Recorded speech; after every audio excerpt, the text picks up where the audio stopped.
You know, think about what Barack Obama did after the 2008 election. He wins this major election. He comes in and he brazenly declares that elections have consequences, and then he proceeds to unleash his socialist agenda on the country. And we see everything from Obamacare to massive expansion of the regulatory state, especially in the environmental area. But he had a majority, and he was able to move things through the Congress very quickly. Sometimes by sleight of hand, as was the case with Obamacare's final passage. But the Democrats and the left more generally, they play for keeps and they play to win as soon as they've got a position, even if they don't have a mandate. And he certainly didn't have an electoral mandate in 2008.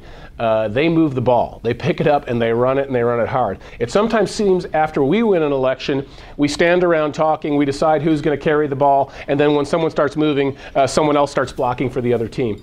And I think we see that. Let me give you an example. So Barack Obama, going into this last election, he waited until after the election to do something he had been planning for many months, indeed planning probably for 2 years, and that was to launch the second of his illegal amnesty. And so we win this election, and you would think, okay, we now control the Senate, we have controlled the House, we have an even bigger majority in the House, we can now exercise the power of the purse, which is the only check that the Founding Fathers gave to Congress that really is effective in a situation like this, where a president is abusing executive authority. Congress has the power of the purse. They could defund the implementation of this amnesty by simply holding firm and refusing to do it. The House exercises its constitutional prerogative. The Senate, as you know, deliberated, decided, what are we going to do? Which way is the wind blowing? Is anybody going to accuse us of shutting down the government if the president shuts down the government by holding the entire Department of Homeland Security hostage to the survival of his illegal amnesty? And of course, you know what happens. I hate to say negative, disparaging things about our Senate Majority Leader, but McConnell hoists up the white flag and says, we're going to separate the issue of amnesty from the funding of the Department of Homeland Security, and we give in. So frustrating. We just won a mandate, and a lot of the people voted on that issue, not because that they knew the second amnesty was coming, but they were so frustrated with the first. Same phenomenon going on at the state level.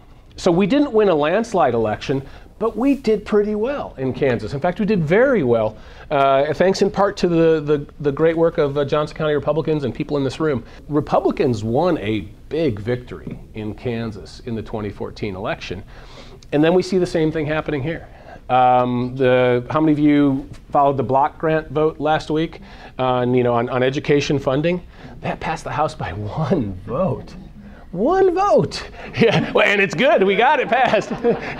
We should have been able to move that through the House with plenty of votes to spare, but it didn't work out that way. In-state tuition for illegal aliens, an issue I've talked about for many years. Kansas started doing this under Sebelius's leadership in 2004. This is a no-brainer. It's a violation of federal law for the state to do this. It's an insult to the Kansas taxpayer. We're subsidizing the tuition of illegal aliens. You poll this issue in Kansas, the polls I've seen show 70% or higher support for stopping the nonsense of giving in-state tuition rates to illegal aliens. What happened last week in the House Education Committee? It was tabled, with Republicans voting to table it. It's so frustrating. These issues should be relatively easy ones. As many of you know, Kansas in 2011 with the Secure and Fair Elections Act became the first state to require photo ID at the polls, equivalent security for mail-in ballots, and proof of citizenship when you register. First state in America to do that. In addition, there was a portion of that original bill that was attached to it, but then it had to be jettisoned because then the Senate president basically said he wasn't going to allow the bill to go through intact because that had some aspects of crime and penalties, and he wanted the Judiciary Committee to look at it. So we jettisoned that to bring it back later. And that's the bill. It's Senate Bill 34. And what it does is it gives prosecutorial authority for election crimes to the Secretary of State's office and to the Attorney General's office, in addition to the existing county attorneys.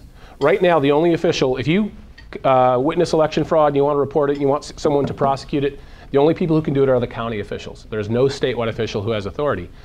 Even though the insurance commissioner has the authority to prosecute insurance fraud, the securities commissioner has the authority to prosecute securities fraud, the lottery commission has the authority to prosecute lottery-related crimes, there is no statewide official who can prosecute election crimes. And as a result, they don't get prosecuted. And so there is a bill to change that. It would also increase the penalty level for these crimes. And we've made the case. The bill already passed both houses of the legislature, and it got tied up in conference committee in 2013. We're asking the legislature again. I'm telling you, it's going to come down to 1 or 2 votes in the House. It's already passed the Senate. And we are fighting for every last vote in the House of Representatives in the Kansas legislature. This should be a no-brainer.